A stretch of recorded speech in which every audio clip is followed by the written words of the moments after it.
যেখানে ভালোবাসার শব্দ ছাড়াও বোঝা যায়। একটা চুমু ১০০টা কথার চেয়েও বেশি বলে।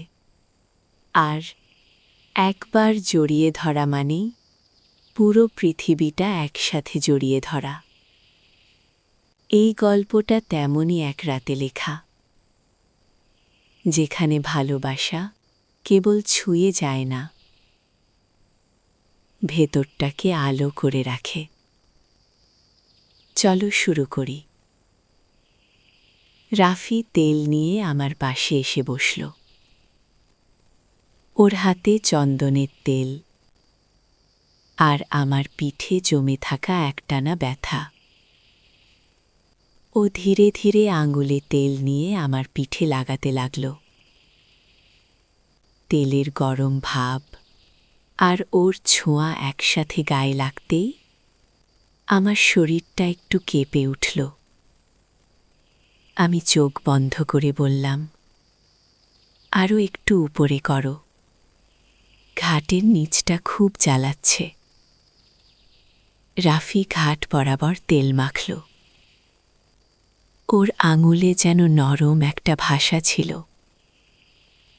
প্রতিটা ছোঁয়ায় আমার দম আটকে যাচ্ছিল, মন হালকা হচ্ছিল, শরীর গলে গলে যেন কথা বলতে যাচ্ছিল। রাফি বলল, তোমার গায়ে তেলের এই গন্ধ মনকে শান্ত করে দেয়। মনে হচ্ছে কোথাও নরম আলো বসে আছি। আমি ফিসফিস করে বললাম, তুই করো রাফি, আজ শুধু তোর ছোঁয়া চাই। ধীরে ধীরে ভেতরে একটা গরম অনুভব জমে উঠছিল। আমি বললাম, তুই যদি পাশে উঠে বসিস তাহলে হাতটা ভালোভাবে চলবে। রাফি আমার কাছে উঠে বসল। ওর গা থেকে হালকা তাপ আসছিল।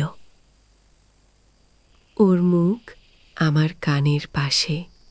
আমি চোখ বন্ধ করে বললাম, আজ মা বলো না, শুধু আমাকে ছুঁয়ে থাকো, যেখানে খুশি।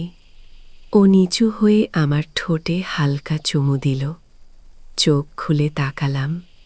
ওর চোখে কোনো লজ্জা ছিল না, ছিল এক গভীর টান। ও বলল, তুমি যদি চুপ থাকো তাহলে আমি তোমাকেই শুধু ভালোবাসবো আজ। আমি হাসলাম, বললাম, তুই যা করছিস সব ঠিক। আজ এই শরীর শুধু তোর স্পর্শ চাই। ওর আঙুল আমার প্রতিটা শূন্যতা পূর্ণ করে দিচ্ছিল। নিঃশ্বাস গরম হচ্ছিল। চাদরের নিচে ভালোবাসা লুকোচুরি খেলছিল।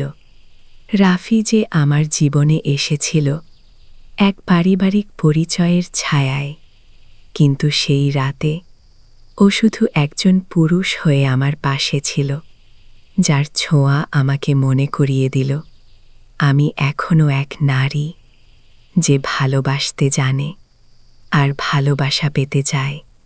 বন্ধুরা, পুরো গল্পটি শোনার আগে অবশ্যই একটি লাইক দিও, কমেন্টে জানাও কেমন লাগলো। আর এমন আরও গল্প পেতে চ্যানেলটা সাবস্ক্রাইব করে রেখো। ঘরটা সেদিন ভীষণ চুপচাপ ছিল। বাইরে ঝিরঝিরি বৃষ্টি পড়ছিল। আমার শরীরে হালকা ঠান্ডা লাগছিল। রাফি তখন জানালার ধারে দাঁড়িয়েছিল, ওর চোখে গভীর ভাব। আমি খেয়াল করলাম ওর চোখ আমার গায়ে পড়ে গেল। সেই চোখে ছিল না কোনো লজ্জা, ছিল এক রাশ টান।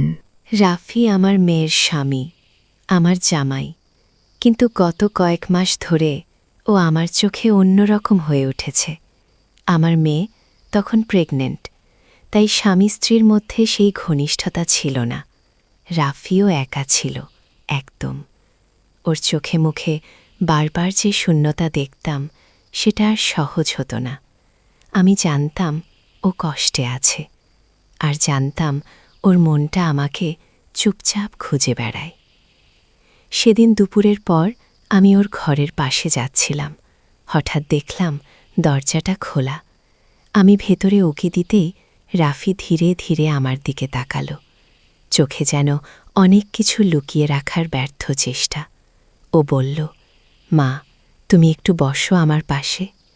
আমি চমকে উঠলাম, কিন্তু পরক্ষণেই নিজের মধ্যে হারিয়ে গেলাম। আমি গিয়ে বিছানার পাশে বসলাম।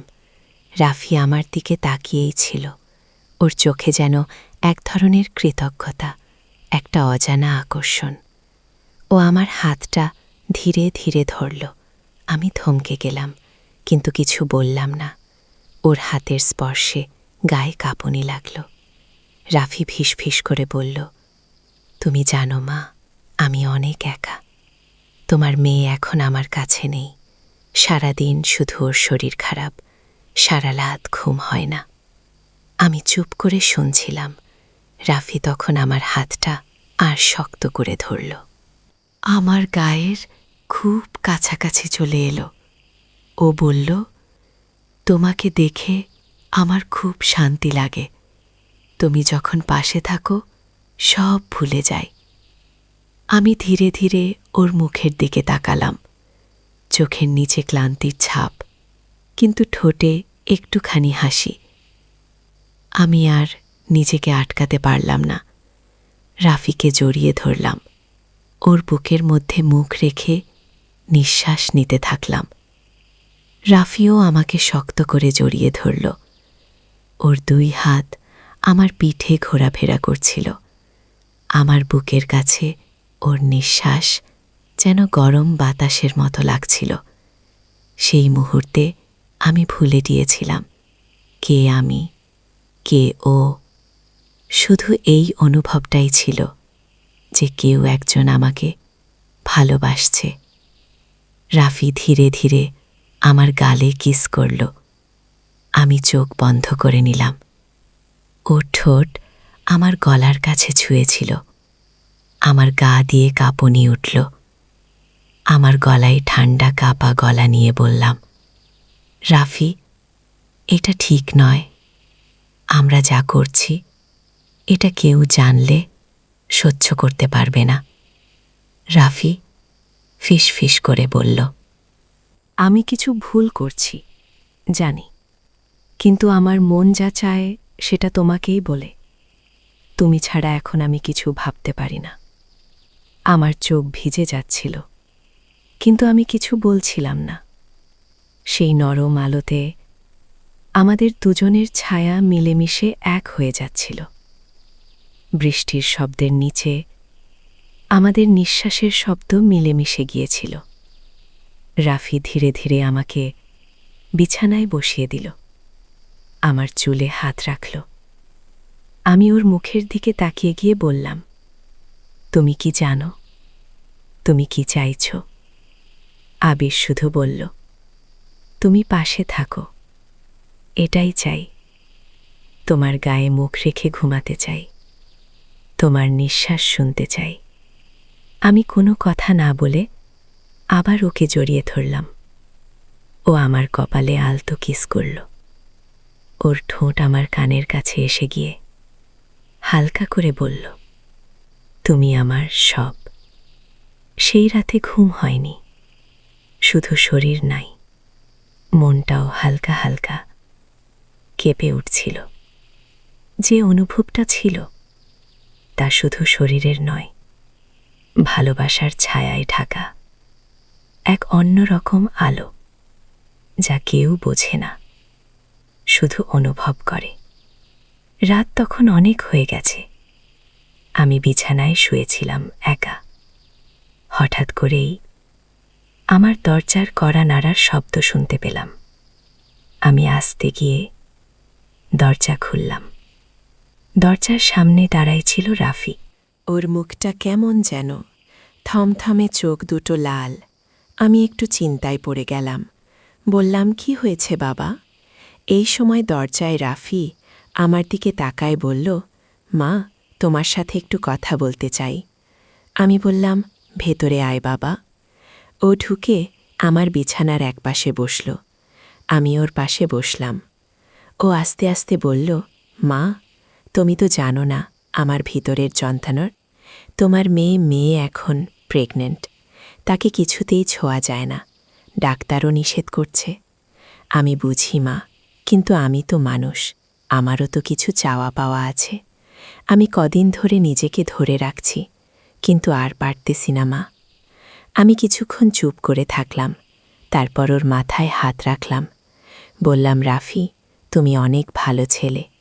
তোমার এমন কষ্টের কথা শুনে আমার মন কেঁদে উঠল। তুমি জানো, তোমার এই কষ্ট আমি বুঝি, কারণ আমরা দুজনেই একা। রাফি, এই একাকিত্বের মাঝে যদি আমরা কেউ কাউকে একটু ভালোবাসা দিতে পারি, তাকে খুব বড় অন্যায় হবে রাফি।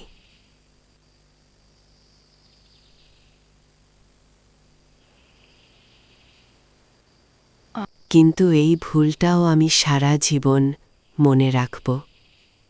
রাত কেটে গেল। রাফি আমার পাশে ঘুমিয়েছিল। ওর মুখের দিকে তাকিয়ে আমি শান্তি খুঁজে পেলাম। আমার বুকের ওপর ওর মাথাটা রেখে ও ঘুমায়ছিল। সকাল হলে আমি চুপচাপ উঠে গেলাম। সবকিছু আগের মতো করলাম। রাতটা তখন মাঝরাতে গিয়ে ঠেকেছে। চারদিক নীরব, ঘরের বাতিটা একা জ্বলছে। রাফি তখনও পাশেই বসেছিল। চোখে ওর এক অদ্ভুত আকর্ষণ, যেন আমি ছাড়া ওর আর কিছু দেখা লাগে না। আমি তখন ওর চোখের ভেতর একটা কান্না দেখতে পেলাম। ও আস্তে করে বলল, মা, তুমি কি জানো, আমি আসলে অনেক দিন ধরেই ভেতরে কষ্ট নিয়ে ঘুরছি। তোমার পাশে থাকলেই মনে হয় শান্তি পাই। তোমার কোলটা আমার সব শান্তির ঠিকানা। আমি ভেতরে কাঁপছিলাম। একদিকে মেয়েটা আমার প্রেগনেন্ট, তাদের স্বামী স্ত্রীর মেলামেশা বন্ধ, আর এই সময় রাফির মন আমার দিকে ঝুঁকে পড়েছে। আমি জানতাম এইটুকু দুর্বলতা বট বিপদের দিকে নিয়ে যেতে পারে। তবু আমি চুপ করেছিলাম, ওর চোখের দিকে কাঁপিয়েছিলাম শুধু। ও আমার হাতটা ধরে বলল, তুমি যদি একবার বলো মা, আমি তোমার সব কিছু হয়ে যেতে চাই। আমি তখন আর নিজেকে ধরে রাখতে পারিনি। ওর গায়ে মাথা রেখে চোখ বুজে রইলাম। ও আমার কাঁধে হাত রাখল, গায়ে আলতো করে ছোঁয়াল। আমি সাড়া না দিলেও শরীর কেঁপে উঠল। ও জানত আমি না বললে কিছু বলছি না, মানে ছাড় দিচ্ছি। সেই রাতে আমরা কেউ কিছু বলিনি, কিন্তু শরীরের ভাষা দিয়ে অনেক কিছু বলা হয়ে গিয়েছিল। ও আমার খুব কাছে চলে এসেছিল। আমার গায়ে ওর হাতটা ঘুরে বেড়াচ্ছিল, একদম ধীরে। আমি চোখ বন্ধ করে শুধু নিঃশ্বাস ফেলছিলাম। বুকে হাত রাখল, হৃৎস্পন্দনটা যেন ধকধক করে উঠল। আমি তখন হালকা করে বললাম, তুই জানিস না, এটা ঠিক না। তুই আমার মেয়ের স্বামী। রাফি কিছু বলল না, শুধু আমার গালটা আলতো করে চুমু খেল। আমি চোখ খুলে তাকালাম। ওর চোখে ভালোবাসা আর ভয় মিশেছিল। রাতটা আমাদের দুজনের জন্য অন্যরকম ছিল। ভোরের আলো আসতে আমি উঠে গিয়েছিলাম। আয়নায় নিজেকে দেখে লজ্জা পেয়েছিলাম, তবুও একরকম শান্তি অনুভব করছিলাম। মনে হচ্ছিল জীবনের এমন এক অনুভূতি পেলাম, যেটা না বলেও সব বলে দেয়া। আজও রাফি মাঝে মাঝে আমার দিকে তাকিয়ে চুপচাপ বসে থাকে, আমার গায়ে এসে মাথা রাখে। আমি কিছু বলি না, শুধু চোখ বুজে থাকি। ভালোবাসা অনেক সময় গোপনে আসে, যার নাম হয় শুধু একটু ঝাড়ের নিচে লুকিয়ে থাকে, যেখানে শরীর আর মন একসাথে কাঁপে। কেউ কিছু না বললেও ভেতরে ভেতরে সব কিছু বলা হয়ে যায়।